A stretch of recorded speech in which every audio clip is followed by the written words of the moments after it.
예, 오늘 우리에게 준 하나님 말씀 사도행전 20장 22절에서 24절까지입니다. 사도행전 20장 22절에서 24절. 제가 가진 성경책은 신약 222쪽에 있습니다.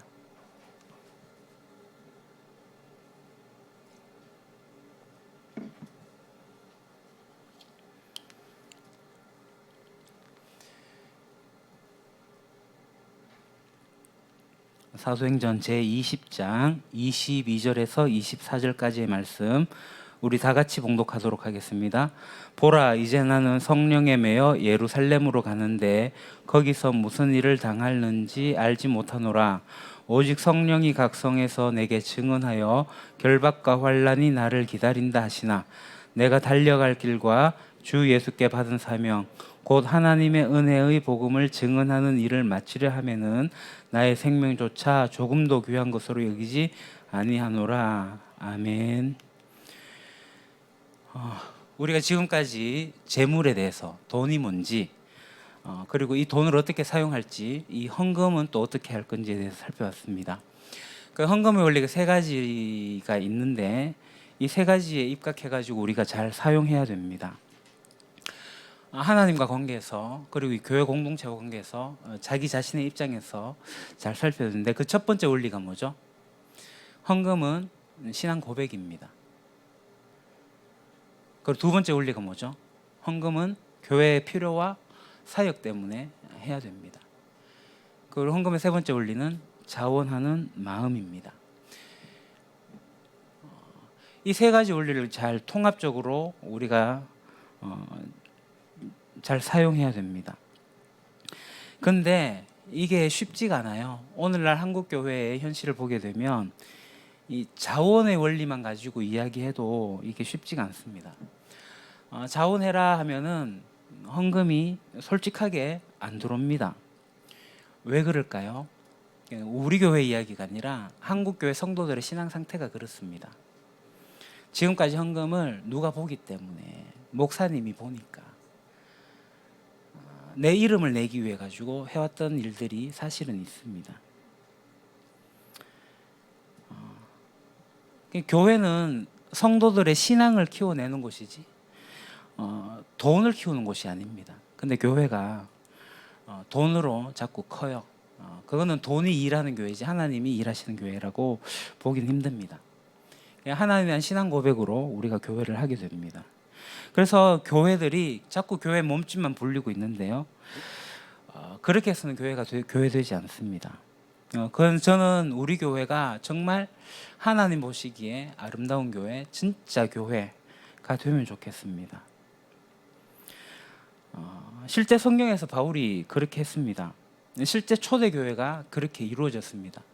그래서 우리 교회 모토는 이 성경에 나오는 성경적인 교회입니다. 오늘 이제 바울이 이 헌금을 가지고 어떻게 활용하고 있는지, 이 헌금에 대해 가지고 우리가 바울의 것으로 좀 배우려고 합니다. 이걸 이제 전략적 헌금이라고 표현을 합니다. 헌금은 전략적으로 잘 드려져야 됩니다. 대충 하는 정도가 아니라 이 전략적인 헌금은 하나님의 뜻을 이루는데 크게 사용이 되어집니다. 그러니까 드려진 헌금으로 하나님의 일들이 이루어지는 겁니다. 그러니까 교회당을 크게 하고 사람들이 와서 편안해하게 하고 하는 이 정도가 아니라 다른 방식으로 교회가 교회되게 하는 일들을 하게 될 텐데 오늘 바울이 이 헌금을 어떻게 전략적으로 하고 있는지 우리가 살펴보려고 하는 겁니다. 그래서 이 바울의 헌금 전략을 통해 가지고 바울이 어떻게 하나님의 뜻을 그때 당시에 실현해 나갔는지 오늘 우리가 그걸 이야기하려고 하는 건데요. 크게 세 가지입니다. 넘겨주시죠. 첫째, 바울이 하나님 인도를 잘 이해했어요. 그래서 돈에 대한 하나님의 뜻을 잘 파악하고 있었습니다. 돈에 대해서 하나님 뜻에 대해서 굉장히 민감했습니다. 그리고 바울이 거기에 대해서 잘 살펴봤는데 그걸 좀 살펴보고 두 번째, 바울이 당시의 현장의 모습을 잘 이해하고 있었어요. 그리고 거기에 대한 통찰을 갖고 있었습니다. 그것도 살펴보고 세 번째, 그러한 상황 속에서 대안이 무엇인지를 잘 세웠는데 그걸 오늘 이제 이야기를 하려고 합니다. 그래서 바울의 구제 헌금 전략을 좀 살펴보겠습니다. 지도를 한번 보시죠. 바울은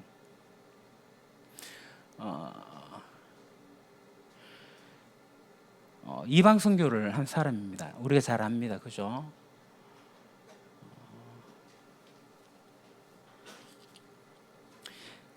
이방인 교회에 도움을 주는 사도였습니다. 여러 가지 일들을 감당했어요. 그 중에서 전도 사역을 우리가 다 알고 있는데 빼놓을 수 없는 사역이 하나가 있는데 그게 뭐냐면 이 이방인 교회가 헌금을 하도록 하고 그래서 예루살렘 교회, 원래의 교회에 유대인의 교회에 헌금을 전달하는 일이었습니다. 자, 이것은 구제 헌금입니다. 구제 헌금입니다. 예루살렘 교회가 가난했어요. 그러니까 이방인 교회도 가난했습니다. 그럼에도 불구하고 이방인 교회가 예루살렘 교회를 도왔습니다. 그러니까 이게 이제 바울의 구제 헌금이라는 거죠. 이게 이제 구제 헌금이기 때문에 이 구제 헌금의 가장 기본적인 원리는 뭐냐면 사랑의 원리입니다. 그 구제 헌금의 가장 기초는 사랑하기 때문에 나타나는 거죠. 당시의 상황에 교회들이 그렇게 부유하지 않았습니다. 예루살렘을 보면 가난한 자들이 많았습니다. 사도행전을 우리가 읽어보면 알겠지만 예루살렘 교회들이 자기 집도 팔고 밭도 팔고 재산을 팔아가지고 소유를 팔아가지고 어떻게 했죠? 가난한 자들을 도왔다고 합니다. 사도행전 6장을 보게 되면 그 구제하는 일들을 하게 돼요. 과부들에 대해서 음식을 조달하는 일들이 나오잖아요. 근데 이 먹는 문제 가지고 서로 싸워요. 왜요? 나누어 주는 일이 불평등해졌거든요. 그러니까 히브리파 유대인들과 헬라파 유대인들 사이에 갈등이 있었던 것으로 보입니다.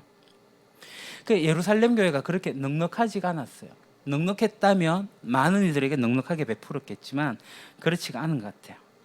이제 사도행전 11장 28절에 보게 되면 아가보 선지자가 예언을 해요.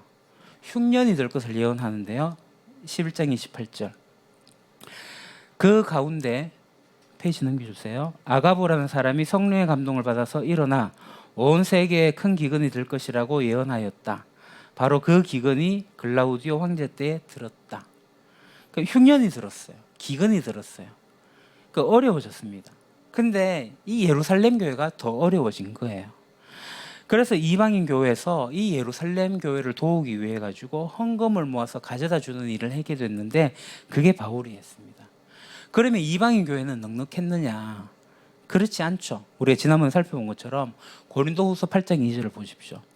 그들은 큰 환난의 시련을 겪으면서도 기쁨이 넘치고 극심한 가난에 쪼들리면서도 넉넉한 마음으로 남에게 베풀었습니다.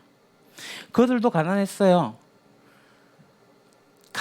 극심한 가난에 쪼들리고 있다라고 표현을 할 정도로 가난했습니다. 그럼에도 불구하고 풍성하게 넘치도록 연보를 했습니다. 14절 15절을 보면요.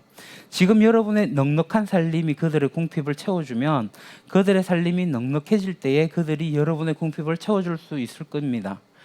이렇게 하여 평형이 이루어지는 것입니다. 이것은 성경에 기록하기를 많이 거둔 사람도 남지 아니하고 적게 거둔 사람도 모자라지 아니하였다 한 것과 같습니다. 그러니까 마게도냐 교회는 어려운데 그것도 많이 어려운데 고린도 교회는 좀 부유해 보이는 것 같기도 해요.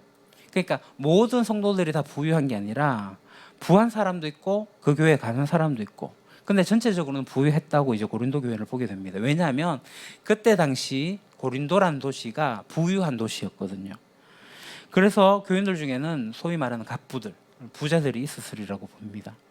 여하튼 그럼에도 불구하고 이 이방인 교회는 어려워요. 그럼에도 불구하고 그들이 헌금을 내고 있습니다. 바울을 보십시오. 그러니까 바울이 넉넉했느냐? 바울도 그렇게 넉넉하지 않았습니다. 바울도 먹고 살기 위해서 직접 일을 했습니다. 우리가 잘 아는 텐트 짓는 일을 했습니다. 물론 이 바울의 사역을 빌립보 교회가 돕기는 도와요. 그렇게 이제 교회들의 도움으로 사역을 하긴 하지만 빌립보서 4장 11절에 보면 이런 얘기를 해요. 내가 궁핍해서 이렇게 말하는 것이 아닙니다. 나는 어떤 처지에서도 스스로 만족하는 법을 배웠습니다. 그러니까 내가 궁핍해서 이렇게 말하는 게 아닙니다 라고 얘기하는데 실제로는 진짜 궁핍하거든요. 실제 궁핍해요. 궁핍하다는 얘기예요. 그러니까 좀 더 나은 재정이 있는 교회가 이 바울을 돕고 그리고 또 바울은 이 교회들이 이제 예루살렘을 도울 수 있도록 한 거죠. 그러니까 이 교회가 교회를 도왔습니다. 그러면 어느 교회가 예루살렘 교회를 도왔을까요?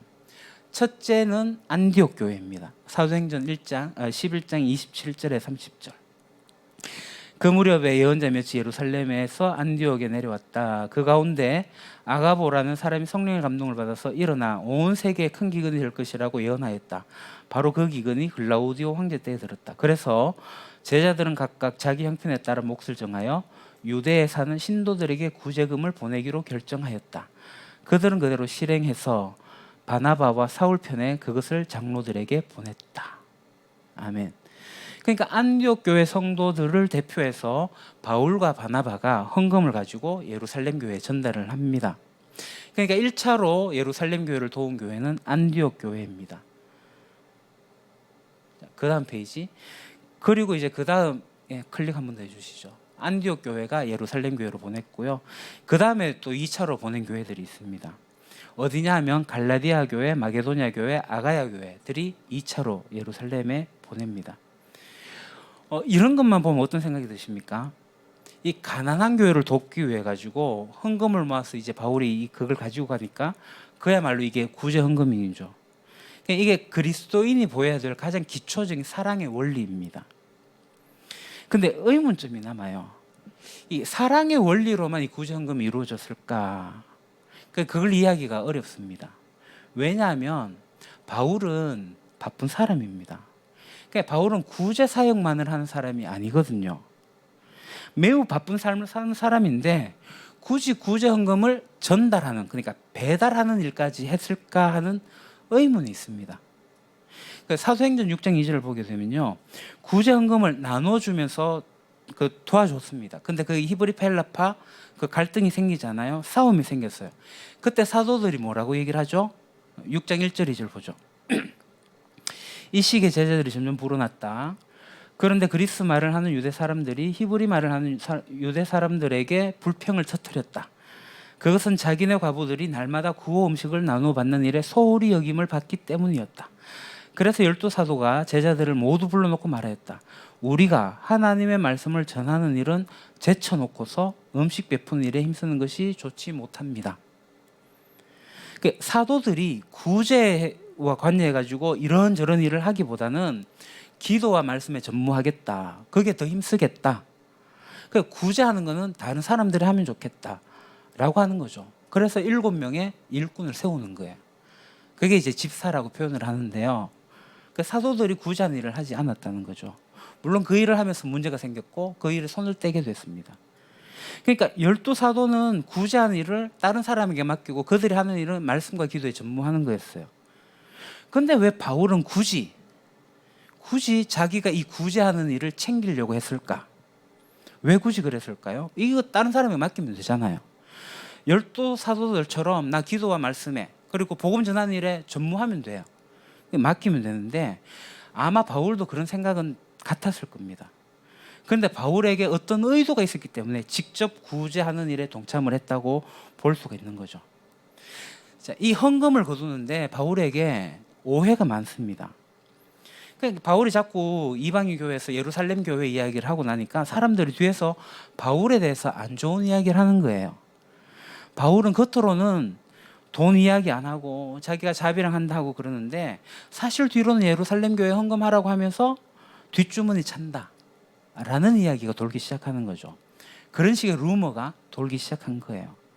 특히 고린도 교회 사람들이 이 바울에 대해서 굉장히 배타적인 생각들을 가지게 됩니다. 아까 얘기했잖아요. 고린도 교회는 돈 많은 교회거든요. 바울이 고린도 교회에 보낸 편지를 보시면 자꾸 누명을 쓰니까 자기를 변론하는 글을 보내는 겁니다. 그거 아니라고. 오해가 생기면 사실 바울은 그 오해에서 손을 떼면 돼요. 굳이 오해받으면서 그 헌금을 가지고 가져다 줄 필요가 없어요. 다른 사람에게 맡기면 돼요. 근데 바울이 그러지 않는 거죠. 근데 그 일을 버티는 것처럼 보입니다. 그러니까 바울에 대한 오해는 더욱더 커져나가요. 근데 왜 바울이 그런 오해를 받으면서까지 이 구제 헌금에 집착하고 있는가? 자, 여기서 바울이 이 2차 헌금을 전달하게 될 때 이 바울의 판단이 무엇이었는가? 그러니까 바울은 예루살렘 교회로 돈을 가지고 가는데, 헌금을 가지고 가는데 이게 힘들어요. 그러니까 예루살렘 교회 헌금을 가져가게 되면 자기 개인의 신상에 어려움이 있다는 것을 바울이 알아요. 그러니까 바울은 사실은 예루살렘 교회로 가는 게 아니라 목적은 로마로 가는 게 목적이었는데, 그러니까 몸은 지금 계속 예루살렘으로 가는 거죠. 그러니까 바울이 로마로 가고 싶은데 왜 돈을 들고 예루살렘으로 가느냐. 20장 22절 23절 보십시오. 이제 나는 성령에 매여서 예루살렘으로 가는 길입니다. 거기서 무슨 일이 내게 닥칠지 나는 모릅니다. 다만 내가 아는 것은 성령이 내게 일러주시는 것뿐인데 어느 도시에서든지 투옥과 환란이 나를 기다리고 있다는 것입니다. 바울이 이런 고백해요. 보십시오. 아니 24절 말고 보십시오. 내가 지금 성령에 매여가지고 예루살렘으로 가는데 거기서 내게 무슨 일이 일어나는지 난 모른다. 헌금을 가져가는데 이 2차 헌금이에요. 이방인 교회 대표자들과 바울이 헌금을 가지고 예루살렘을 가게 되는데 그 가는 길이 어떻다고요? 각성에 환란이 있는 거예요. 각성에서 투옥이 있는 거예요. 감옥에 갇히게 되는 거예요. 그런 것들이 기다리고 있다는 걸 성령님이 알려줘요. 그러면 안 가면 되잖아요. 굳이 돈을 들고 예루살렘에 가야 되냐고요. 안 가면 돼요. 그러니까 바울은 주변 사람들에게 오해도 있고 그리고 자기는 또 바쁘고 거기에 가게 되면 환란도 있는데, 그래서 자기는 안 가고 일행들에게 보내면 되는데 바울이 24절에 이렇게 얘기를 해요. 그러나 내가 나의 달려갈 길을 다 달리고 주 예수께 받은 사명 곧 하나님의 은혜의 복음을 전하는 일을 다 하기만 하면 나는 내 목숨이 조금도 아깝지 않습니다. 바울이 왜 이 말을 할까요? 지금 바울이 헌금 전달하는 게 바울의 사명이에요. 헌금 전달하는 게 바울이 달려갈 길이에요.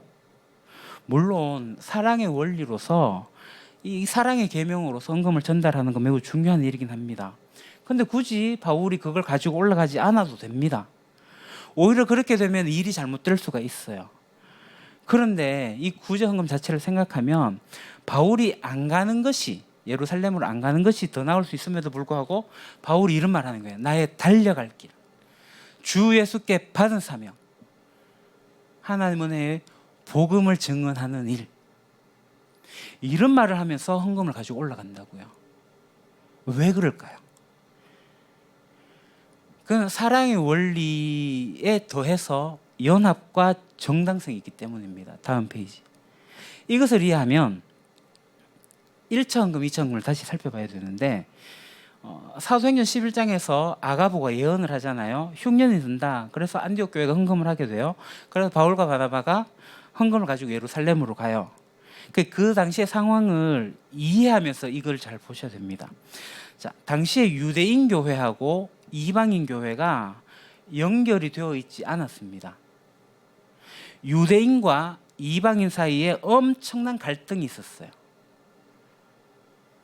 유대인들은 이 이방인들을 하나님 나라 백성으로 삼는 것을 용납하지 않았습니다. 그러니까 이 11장에 어떤 내용이 나오냐면요. 19절에 스데반에게 가해진 받기 때문에 흩어진 사람들이 페니키아와 키프로스와 안디옥까지 가서 누구에게 말씀을 전해요? 유대 사람들에게만 말씀을 전합니다. 이방인에게 말씀을 전하지 않아요. 그런데 그 중에 몇몇 사람이 안디옥에 이르러서 헬라인들에게, 그리스 사람들에게 복음을 전하죠. 그들이 이제 돌아오게 됩니다. 20절. 그런데 그들 가운데는 키프로스 사람과 구레네 사람 몇이 있는데 그들은 안디옥에 이르러서 그리스 사람들에게도 말을 하여 주 예수를 전파했다. 그러니까 그리스 사람, 헬라 사람인 거죠. 이방인이에요. 이제 이방인에게 복음이 전해지기 시작한 것이 바로 11장 20절의 사건입니다. 매우 특별한 일입니다. 이방인들이 교회에 들어오는 거 유대인들이 반기지 않았어요. 유대인들이 이방인들을 쉽게 용납하면 됐는데 그게 쉽지가 않았던 거예요. 심지어는 우리가 잘 아는 베드로가 고넬료라는 사람을 만나러 가게 될 때, 그 복음을 전하게 될 때 나중에 예루살렘 교회가 뭐라고 얘기하죠? 베드로에게 뭐라고 합니다. 너 왜 이방인들에게 가서 그들하고 같이 먹었냐? 예루살렘 교회 최고의 지도자라고 하는 이 베드로도 지적을 받아요. 이방인들과 함께 했다고. 그만큼 이 유대인 교회가 이방인들을 여전히 배타적으로 생각하고 있었어요. 하나님께서 이 유대인들의 상황을 아니까 베드로가 고넬료에게 찾아가게 될 때 성령님을 통해서 환상을 보여주세요. 왜 환상을 보여줬을까요? 변증하라고. 베드로, 네가 나중에 이 고넬료를 만나게 되면 유대인들이 반론을 제기할 거다. 그때 가서 변론하라고. 베드로가 이거죠. 나라고 배울 수 있나? 성령님이 그렇게 하라고 했는데, 그렇게 보여주시는데 어떻게 안 할 수 있나? 그러니까 이렇게 변증하라는 거죠. 그러니까 하나님이 그 당시의 문제를 아시고 그 문제를 해결하기 위해 가지고 성령님을 통해 갖고 일을 하시는 거예요. 사실 우리가 일상적으로 성령 하나님 일하심을 가시적으로 보지는 못합니다. 어떤 이유가 있으면 볼 수가 있을 텐데요. 그것처럼 당시 이 이방인 교회와 유대인 교회가 연결되는 것은 매우 어려웠습니다. 그때 하나님께서 택하신 방법이 있습니다. 그게 뭐죠? 예루살렘 교회, 유대인 교회를 가난하게 만든 거였어요. 그래서 바울이 이방인 교회에서 메시지를 전합니다. 예루살렘 교회를 도와야 된다고. 그래서 이방인 교회가 유대인 교회를 돕는 겁니다. 그러면 이 헌금을 받은 유대인 교회, 이 예루살렘 교회는 이 이방인 교회를 어떻게 생각하겠어요? 좋게 생각하겠죠. 그게 하나님의 방법이었습니다. 그러니까 유대인과 이방인을 하나 되게 연결하는 것, 이게 매우 어려웠기 때문에 베드로가 고넬료에 갈 때 행하셨던 것처럼 이 유대인 교회와 이방인 교회를 하나 되게 하기 위해서 하나님의 전략이 뭐냐면 바로 한쪽을 가난하게 만들고 다른 한쪽이 그들을 돕도록 하는 것이었어요. 그걸 바울이 깨달은 거예요. 그래서 바울과 바나바가 헌금을 가지고 가는 거예요. 그래서 갈라디아서 2장 1절에 10절 이후에 연결된 내용인데요. 갈라디아서 2장을 보게 되면 베드로와 야고보가 바울과 바나바를 인정한 사건이 나와요. 바울과 바나바가 예루살렘에 가고 쭉 이야기하니까 예루살렘 교회가 그들의 사역을 인정한 거죠.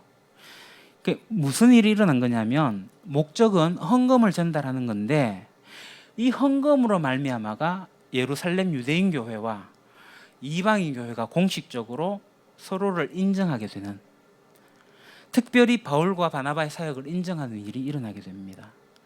이게 이제 갈라디아서 2장의 이야기 내용입니다. 갈라디아서 2장 7, 9절. 도리어 그들은 베드로가 할례 받은 사람에게 복음을 전하는 일을 맡은 것과 같이 내가 할례 받지 않은 사람에게 복음을 전하는 일을 맡은 것을 알게 되었습니다.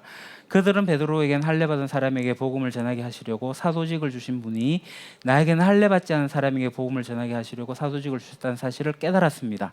그래서 기둥으로 인정받는 야고보와 게바와 요한은 하나님이 나에게 주신 은혜를 인정하고 나와 바나바에게 오른손을 내밀어서 친교 약수를 하였습니다. 그렇게 하여 우리는 이방 사람에게로 가고 그들은 할례 받은 사람에게로 가기로 하였습니다. 그러니까 이게 구제 헌금을 전달하고 난 뒤에 부수적인 결과예요. 인정받지 못한 이방인 교회가 인정받게 된 거예요. 그래서 10절에 이렇게 합니다. 다만 그들이 우리에게 바란 것은 가난한 사람을 기억해 달라고 한 것인데 그것은 바로 내가 마음을 다하여 해오던 일이었습니다. 라고 바울이 얘기를 해요. 그러니까 이 구제 헌금의 전략이었어요. 바울의 전략이었어요. 이 헌금을 통해서 연합되게 만든 거예요. 정리하면 이겁니다. 처음에 안디옥 교회가 예루살렘 교회를 경제적으로 도왔는데 이것으로 이방인 교회가 예루살렘 교회로부터 인정을 받게 되었다. 그래서 이 두 개의 교회가 연합하게 되었다라는 겁니다. 바울이 그걸 깨달은 거예요. 하나님이 물과 기름이 섞일 수 없는데 이 두 교회를 하나 되게 하는 일을 이 일을 통해서 하셨구나라고 말이죠. 헌금이 이루어진 것으로 말미암아서 하나님이 묶으신다는 사실을 알게 된 거예요.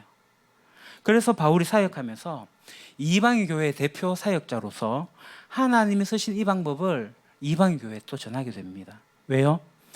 헌금이 단순히 예루살렘 교회로 가는 거지만 그게 사랑의 발로이긴 하지만 이걸 통해서 예루살렘 교회가 이방 교회를 인정하게 되는 거고 그래서 연합이 되게 되는 거예요.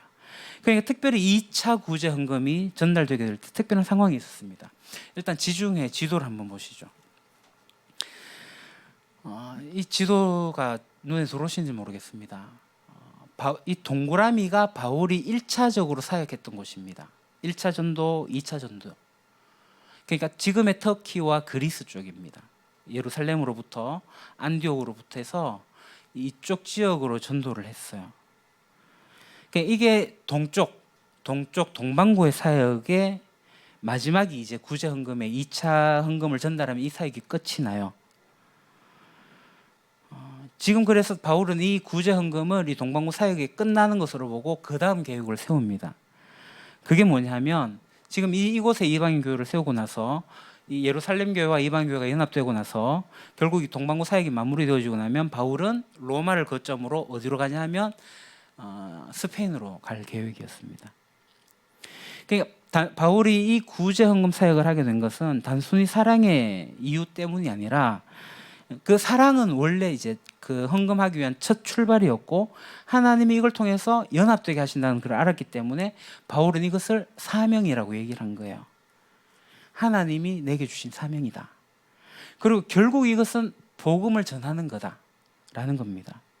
이게 반영된 게 로마서 15장 28절인데요. 다음 페이지. 그러므로 난 이 일을 마치고 그들에게 이 열매를 확실하게 전해준 뒤에 여러분에게 들렸다가 스페인으로 가겠습니다. 지금 이게 어디로 보낸 편지죠? 로마예요, 로마. 그러니까 여러분에게 들렸다가는 로마에 들렸다가 어디로 가겠다고요? 스페인으로 가겠다는 거예요. 그러니까 지금 이 로마서 편지를 쓰는 거는 바울이 예루살렘으로 가는 중에 쓴 거예요. 지금 내가 예루살렘에 가는데 헌금을 전달하고 나면 그 예루살렘 가면 환란이 있을 거고 투옥도 있을 건데 그걸 알고도 헌금 모아서 가요. 그리고 로마에 갔다가 스페인으로 갈 계획을 세운 거죠. 자, 25절 26절을 보겠습니다. 그러나 지금 난 성도들을 돕는 일로 예루살렘에 갑니다. 마게도니아와 아가야 사람들이 기쁜 마음으로 예루살렘에 사는 성도들 가운데 가난한 사람들에게 보낼 구제 헌금을 마련했기 때문입니다. 그러니까 바울이 이 헌금을 가지고 이제 예루살렘에 올라갔는데 28절 나는 이 일을 마치고 그들에게 이 열매를 확실하게 전해준 뒤 여러분에게 들렸다가 스페인으로 가겠습니다라는 겁니다. 뭔가 확실하게 전해준다는 거죠. 그래서 이방인 교회가 인정을 받게 되는 거고 연합하게 되는 일을 이제 마치려고 하는 거죠. 그 뒤에 이제 로마를 기점으로 해서 새로운 사역, 서방구 사역이죠. 스페인 쪽으로 가는 사역을 바울이 하려고 합니다. 자, 여기까지 정리를 하면 이겁니다. 바울의 사랑의 헌금이 있었습니다. 구제 헌금은 사랑이 기본이 됩니다. 그리고 이 헌금을 전달하는데 연합함과 그것에 대한 정당성의 원리가 있어요. 근데 이걸로 이해를 마치면 안 됩니다. 하나가 더 필요합니다. 그러니까 바울이 표현한 것이 매우 결연해요. 그러니까 연합하고 정당성을 위해서 이렇게까지 했을까? 물론 그럴 수 있습니다. 근데 바울이 이 예루살렘에 가면 어려움들이 있잖아요. 바울이 안 가고 헌금을 보내도 연합될 수 있고 헌금을 보내도 그것이 정당해져요. 그런데 바울이 가면 일이 걸어쳐질 수도 있거든요. 그러니까 바울은 사실은 앞서 말씀드렸듯이 예루살렘으로 가려는 게 아니라 원래는 로마로 가려고 했어요. 그런데 로마로 가기 위해서 내가 예루살렘에 꼭 가야 된다고 얘기하는 거죠. 왜 갔을까요? 그 세 번째가 있습니다. 그게 바로 변증과 성취입니다. 연합과 정당성은 유대인 교회와 이방인 교회의 문제였습니다. 그런데 이번에는 변증하는 것과 성취하는 일이 있어가지고 바울이 활용한 거예요. 당시에 유대인들 중에는 여러 나라의 유대주의자들이 있었습니다.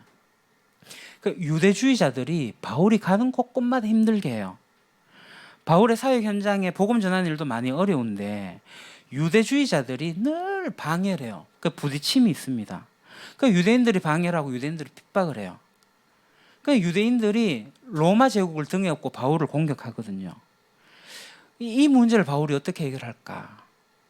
바울이 답을 찾으려고 해요. 그러니까 유대주의자들은 바울 너 틀렸어. 우리가 맞다. 라는 걸 계속 퍼뜨립니다. 그런데 바울은 계속 아니다 내 말이 맞고 그것을 교회에 전달해야 되는 것이 바울의 일이었어요. 그래서 교회가 계속 핍박을 받고 있는데 그것을 잘 견딜 수 있도록 바울이 격려한 편지들을 계속 보내지 않습니까? 그러니까 바울이 그것을 하기 위해서 했던 일이 뭐냐면 한 번 갔던 지역을 다시 방문하는 순회 사역을 해요. 그 핍박에서 잘 견딜 수 있도록 격려를 합니다. 그러니까 바울이 직접 못 가면 편지를 써서 보내요. 그러니까 갈라디아서 같은 게 그런 겁니다. 이렇게 노력해도 유대주의자들과의 갈등이 해결이 되지가 않아요. 그래서 바울이 찾은 대안이 있습니다. 그게 바로 이 헌금 전략이었어요. 바울이 처음에는 이제 헌금을 가지고 갈 때 예루살렘에 갈 것을 분명히 결정하지 않은 것처럼 보입니다. 그 헌금이 전달되면 여러 가지 좋은 효과들이 났는데 자기에게 어려운 상황들이 있으니까 바울이 고민했던 것 같아요. 그렇지만 바울은 고민을 끝으로 하고 예루살렘에 갑니다. 예루살렘 교회에 이방 교회 대표자들과 함께 가요. 그래서 헌금을 드리게 된다면 예루살렘 교회가 그걸 볼 거고 유대인들이 그걸 보게 된다면 그러면 이 지금 바울의 사역의 결과물이잖아요. 확실한 열매거든요. 그것이 전달되어진다면 이 유대주의자들과의 관계에서 유리한 고지에 올라가게 되는 거죠. 그러니까 나중에 이방 교회에 복음을 전하고자 할 때 내가 이렇게 사역하게 된 거 예루살렘에서 받아들여졌어 라고 이야기하면 유대주의자들은 그것을 인정할 수밖에 없는 거죠. 그러니까 바울의 입장을 유대주의자들이 이제 수긍하게 되는 겁니다. 그래서 바울은 꼭 자신이 가서 예루살렘 교회에서 그것을 하고 싶었던 거예요. 그러니까 바울은 그 헌금을 가지고 유대주의자들에게 변정의 수단으로 사용했던 겁니다. 그러니까 로마서를 쓰면서 어떤 내용을 쓰냐면 계속 유대주의자들과 논쟁하는 글을 쓰게 되는데 로마서를 쓰는 것과 예루살렘으로 가는 이유는 똑같은 이유입니다. 다른 두 가지 이유가 있긴 하겠지만 이 결국은 유대주의자들의 논쟁에서 이기고 싶은 거죠. 로마서를 쓰는 것과 예루살렘에 가는 것, 여기에 대해서 바울이 그렇게 생각합니다. 그러니까 바울은 늘 이방인 사도인데 유대주의자들과 부딪혀요. 예루살렘 교회 헌금을 잘 전해주고 결국 유대주의자들과의 관계가 회복되어지는 것을 바랬는데 바울이 예루살렘에 가서 어떻게 되죠? 이 유대주의자들과 논쟁을 하게 되고 결국 붙잡혀가지고 로마에 가게 됩니다. 유대인들이 바울이 죽을 때까지 나 음식 안 먹겠다라는 결사대까지 만들어져요. 바울이 이런 위험을 무릅쓰고라도 그것을 해야만 복음이 이루어진다, 복음이 증거된다라고 판단한 거예요. 구약에 이런 구절이 있습니다. 이사야서에 마치 이스라엘 자손이 주의 성전에 바칠 예물을 깨끗한 그릇에 담아서 가져오는 것과 같이 그들이 또한 모든 민족들로부터 너희의 모든 동포를 나 주에게 바친 선물로 말과 수레와 가마와 노새와 낙타에 태워서 나의 거룩한 산 예루살렘으로 데려올 것이다. 주님께서 말씀하신다.